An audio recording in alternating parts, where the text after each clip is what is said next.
पैसे कमाने के लिए हैदराबाद जाता है। वहाँ एक व्यापार शुरू करने के लिए गहरी सोच में पड़ जाता है। चाय पीने के लिए बाइक पे निकलता है। सर्कल के पास ट्रैफिक पुलिस कुछ लोगों को समझाते रहता है। उसी तरफ जाते हुए चंद्रबाबू को पुलिस पकड़ लेता है। सर क्या हुआ, आपने मुझे क्यों पकड़ा? तुमने हेलमेट नहीं पहना और वो कानून के खिलाफ है, इसीलिए मैंने तुम्हें रोका है। गलती हो गया है सर, इस बार के लिए माफ कर दीजिए। ठीक है, फाइन भर के जाओ। फाइन कितना है सर? 500। उसके बाद चंद्रबाबू चाय पीने के लिए जाता है। चाय पीते हुए उसे एक विचार आता है, वैसे तो मैं यहाँ एक व्यापार शुरू करने के लिए आया हूँ ना, तो क्यों ना मैं एक हेलमेट का दुकान खोलूं। चंद्रबाबू का दुकान तैयार हो जाता है और खुलने के बाद हर रोज बहुत सारे ग्राहक आते हैं। इसीलिए वो एक भरोसेमंद को दुकान में काम करने के लिए लगाता है। उसका नाम संतोष है। मैं बाहर काम पे जा रहा हूँ संतोष। जी साहब, मैं यहाँ दुकान संभालूंगा। ऐसे कुछ दिन बीत जाते हैं। उसका व्यापार अच्छा चल रहा था और बहुत लाभ भी आता है। लाभ को देख संतोष लालची बन जाता है।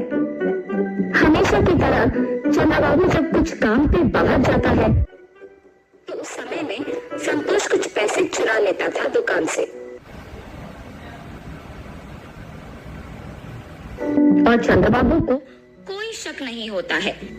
ऐसे ही कुछ दिन गुजर जाते हैं।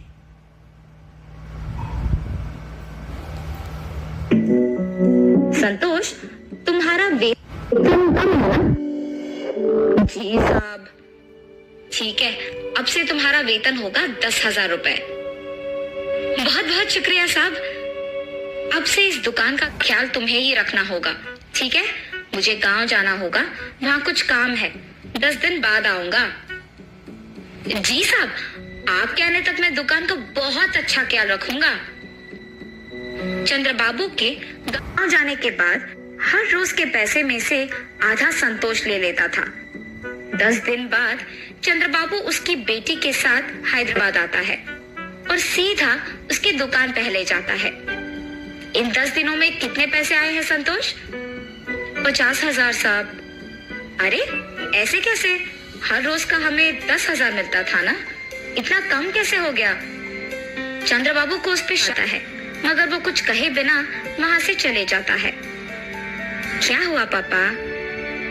कुछ नहीं बेटी, मेरे गांव से पहले हमारा दुकान लाभ में चल रहा था, लेकिन इन 10 दिनों में बहुत कम हो गया है। लगता है कि हेलमेट ज्यादा नहीं बिक रहे। पापा, शायद संतोष कुछ पैसे ले रहा है। अरे नहीं नहीं, वो ऐसे नहीं करेगा, बहुत ईमानदार है वो। अच्छा ठीक है पापा, आप आके पहले खाना खा लीजिए। सुबह के समय में दिव्या दुकान को किसी के आने से पहले एक सीसी कैमरा लगवाती है और वहां से चली जाती है। हमेशा की तरह रोज के पैसों में से कुछ संतोष ले लेता है और ये सब दिव्या सीसी कैमरा के फुटेज में देखती है। लेकिन सीसी कैमरा के बारे में दिव्या के अलावा और किसी को नहीं पता था। दिव्या उसके पिता को ये सब दिखाती है और चंद्रबाबू को बहुत गुस्सा आता है।